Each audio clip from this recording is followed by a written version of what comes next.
بسم اللہ الرحمن الرحیم قال اللہ تبارک و تعالی فی القرآن المجید افلا یتدبرون القرآن ام علی قلوب اقفالها صدق اللہ العظیم۔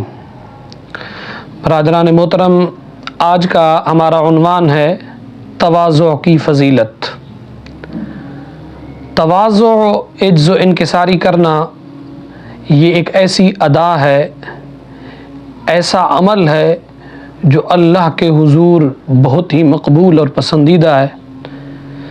سید دو عالم صلی اللہ تعالی علیہ وسلم نے ارشاد مبارک فرمایا، 4 چیزیں ایسی ہیں جو اللہ تعالیٰ اپنے محبوب بندوں کے سوا کسی کو عطا نہیں فرماتا۔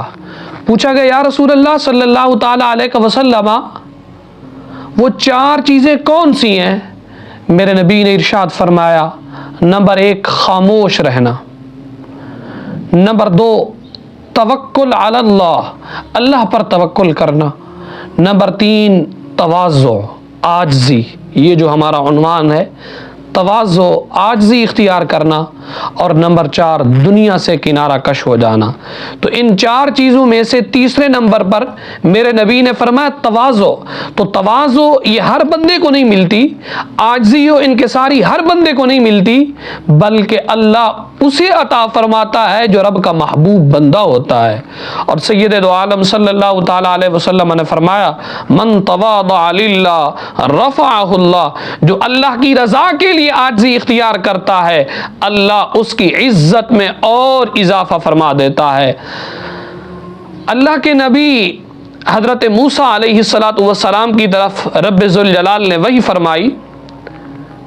رب ذوالجلال نے فرمایا، اے موسیٰ، میں اپنے اس بندے کی نماز کو قبول کرتا ہوں جو میری عظمت کے سامنے انکساری کرتا ہے، عاجزی کرتا ہے، تواضع اختیار کرتا ہے، اور میری مخلوق پر تکبر نہیں کرتا، اور اس کا دل مجھ سے خوف زدہ رہتا ہے، میرے ڈر کے اندر رہتا ہے، میری یاد کے ساتھ وابستہ رہتا ہے، مجھے یاد کرتا رہتا ہے اور مجھ سے ڈرتا رہتا ہے، میں اپنے ایسے بندے کی نماز کو قبول فرماتا ہوں۔ اور سرکار علیہ الصلوۃ والسلام نے فرمایا، کنز الاموال کی حدیث ہے، میرے نبی نے ارشاد فرمایا، اس بندہ مومن کے لیے خوشخبری ہے جس نے مالداری کے اندر عاجزی اختیار کی۔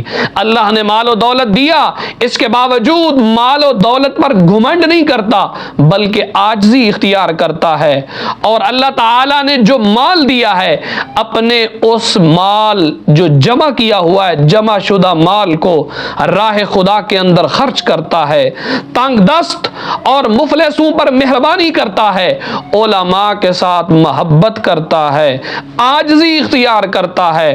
رب نے فرمایا، رب کے حبیب نے فرمایا، ایسا بندہ خوش نصیب ہے۔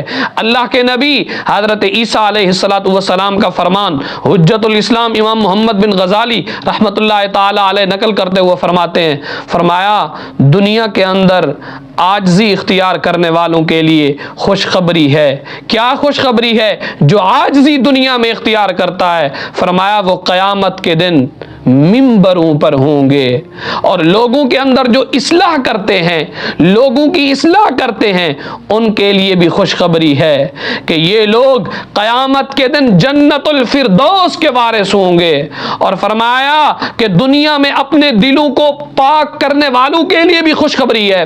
پوچھا گیا ان کے لیے کیا خوشخبری ہے؟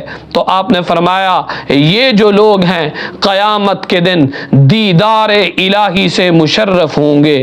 عزیزان من، انسان جب عاجزی اختیار کرتا ہے، جیسا کہ رب ذوالجلال نے فرمایا، وَأَمَّا مَنْ خَافَ مَقَامَ رَبِّهِ وَنَهَى النَّفْسَ عَنِ الْهَوَىٰ، جو بندہ اپنے رب کے حضور ڈرتا رہتا ہے، اپنے نفس کو خواہشات سے روکے رکھتا ہے، تو فرمایا فَإِنَّ الْجَنَّةَ هِيَ الْمَأْوَىٰ، ایسے بندے کا ٹھکانہ جنت ہے۔ دعا ہے اللہ کی بارگاہ میں، اللہ تعالی ہم سب کو عاجزی اختیار کرنے کی سعادت عطا فرمائے۔